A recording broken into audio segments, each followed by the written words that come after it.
योगी जी, हम आपसे प्रिय निवेदन करते हैं, प्लीज आप हमारा घर छोड़ दीजिए। घर बनाने में 10 साल लगते हैं, उठाने में 1 मिनट से कम नहीं लगता है। घर यादों से जुड़ा होता है और तिनको से बनता है। हम लोग घर चाहिए, घर चाहिए, घर चाहिए। प्रिय योगी जी, हमारा घर ना तोड़े, हम लोग के सर में से छत मत छीने। हम लोग कहाँ रहेंगे? हम लोग पढ़ते हैं, हम लोगों के एग्जाम आने वाले, हम लोग क्या करें? सरकार लोग बोलते हैं कि बेटी बचाओ बेटी पढ़ाओ, हम लोग को पढ़ना चाहिए कि ये सब कामों में ध्यान देना चाहिए। जब बुलडोजर चलेगा उसी में दफन हो जाएंगे हम लोग।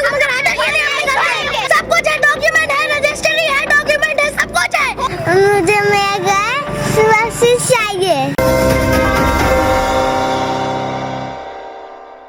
राजधानी लखनऊ में कुकरैल नदी के सौंदर्यीकरण को लेकर पहले अकबर नगर में ध्वस्तीकरण की कार्रवाई हुई है। अब इसके बाद रहीम नगर, पंत नगर, इंद्रप्रस्थ नगर और अबरार नगर में ध्वस्तीकरण की कार्रवाई होनी है। इसको लेकर एलडीए और सिंचाई विभाग ने मकानों का चिन्हीकरण कर दिया है। नदी की जद में जितने भी मकान आए हैं उन पे लाल चिन्ह लगाए गए हैं। बात करें पंत नगर की, तो पंत नगर में जब एलडीए की ओर से मकानों पर लाल चिन्ह लगाए गए, उसके बाद से वहाँ के निवासियों में, चाहे बुजुर्ग की बात करें, चाहे महिलाओं की बात करें, चाहे बच्चों की बात करें, सब में एक भय का माहौल है। जाहिर सी बात है, मकानों को टूटने की बात सुनते ही लोगों में एक डर का माहौल बन गया है। वहीं आज बच्चों ने जो है मुख्यमंत्री योगी आदित्यनाथ से गुहार लगाई है कि उनका घर न तोड़ा जाए। हम बच्चों से बातचीत करेंगे, जानेंगे कि उनकी क्या कुछ मांगे हैं।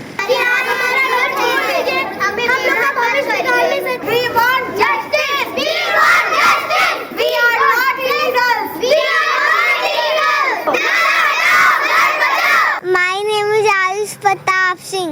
मुझे मेरा घर सुरक्षित चाहिए। मेरा घर अवैध है तो सरकार अवैध है, मैं इसका यूज करता हूँ, न्याय चाहिए। मेरा नाम है अनम खान।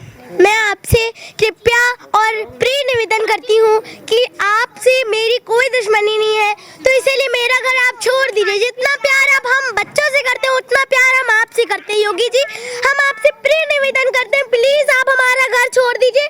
जितना लोन लेके हमारे माँ बाप ने हमारा घर बनाया है, खून पसीने एक एक जोड़ जोड़ के बनाया, प्लीज ये कोई झोपड़ी नहीं है जो एक जगह से उठा के जो दूसरी जगह रख दो। ये घर है, घर है। घर बनाने में 10 साल लगते हैं, उठाने में 1 मिनट से कम नहीं लगता है। और क्यों ना हम लोग नमक रोटी क्यों ना खाएं, बट अपने घर में बैठ के खाएंगे। अब बताइए, इसका जवाब दीजिए हमको चाहिए इसका जवाब। जब हम सरकार को इतना इज्जत दे सकते हैं तो ले भी सकते हैं। हम लोग सरकार बनाते हैं, हम लोग इज्जत हंसा भी सकते हैं सरकार की। सरकार को हम लोग इतनी इज्जत देते, इसका मतलब वो नहीं कि हमारी वो छत छीन लेंगे। बताइए आप, इसका जवाब हमको चाहिए।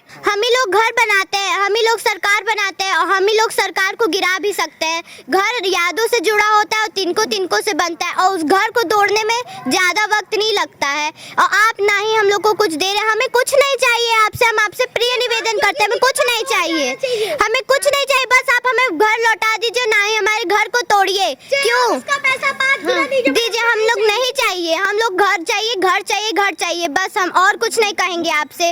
आपकी हम रिस्पेक्ट करते हैं, इज्जत देते हैं, तो इसका मतलब ये नहीं आप हमें बेघर कर देंगे घर से। हम लोग की भी कोई इज्जत होती है। आज हम लोग रोड पे क्यों?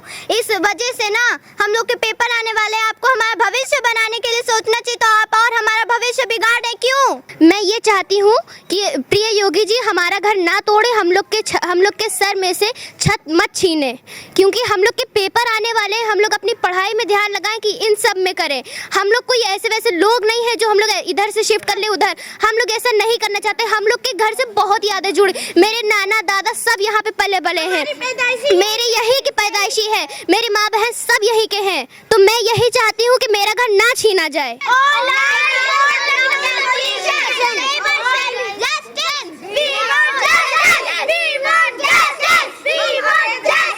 मैं चाहती हूँ कि मेरा घर ना टूटे, और हम लोग उनको इतना प्यार करते हैं और वोट दे के उन्हें जिताते हैं, तो ये हम लोग के ऊपर इतना विरोध ना करें, हम लोग का जुल्म ना करें, हमारा घर ना तोड़ें। मैं योगी जी से यही पुकार करता हूँ कि मेरा घर छोड़ दें। हम लोग कहाँ रहेंगे? हम लोग पढ़ते हैं, हम लोगों के एग्जाम आने वाले, हम लोग क्या करें? इन सब में ध्यान लगाएं कि पढ़ाई में ध्यान लगाएं। मैं कहना चाहूँगी कि सरकार से मेरा प्रिय निवेदन है कि आप हमारा घर मत छीनिए, क्योंकि सरकार लोग बोलते हैं कि बेटी बचाओ बेटी पढ़ाओ, और आज ये हो रहा है। और रोज आते हैं और ये सब करते हैं। हम लोग के टेस्ट आने वाले हैं, हम लोग को पढ़ना चाहिए कि ये सब कामों में ध्यान ध्यान देना चाहिए। अंग्रेजों के जमाने में भी इतना भेदभाव नहीं होता था जितना सरकार करती है हम लोग के। और जब बेटियां रहेंगी नहीं, आज बेटियों को रोड पे क्यों आना पड़ रहा है? ये सब सुन के, ये सब करने के लिए यहाँ रोडों पे आके धूप में हम लोग आके यहाँ पे बोले घर बनाते हैं और फिर आप वो लोग को वो घर को तोड़ते हैं, बेघर करते हैं हम लोग को। खून पसीने से एक घर बनता है, आप तोड़ देते हैं 2 मिनट में।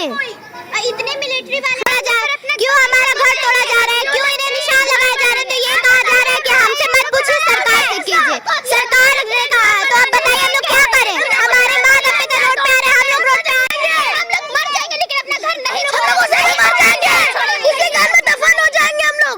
जब बुलडोजर चलेगा उसी में दफन हो जाएंगे हम लोग। मगर नहीं जाएंगे हम लोग, ऐसे नहीं छोड़ सकते अपने घर को, नहीं आ सकते हम अपने घर को छोड़ नहीं सकते हम लोग। सब कुछ है, डॉक्यूमेंट है, रजिस्ट्री है, डॉक्यूमेंट है, सब कुछ है, दाखिल करा जाओ, सब कुछ है हम लोग के पास। आग लगा लेंगे, छोड़ेंगे नहीं बस।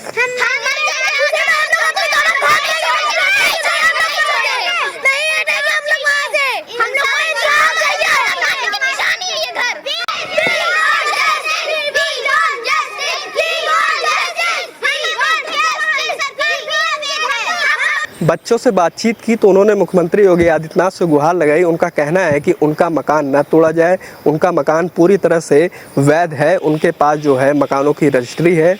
बच्चों ने मुख्यमंत्री से गुहार लगाई कि अगर उनका मकान तोड़ दिया जाएगा तो उनकी पढ़ाई कैसे होगी, वह कहाँ रहेंगे। लखनऊ से अमृत विचार के लिए अंकित यादव की रिपोर्ट।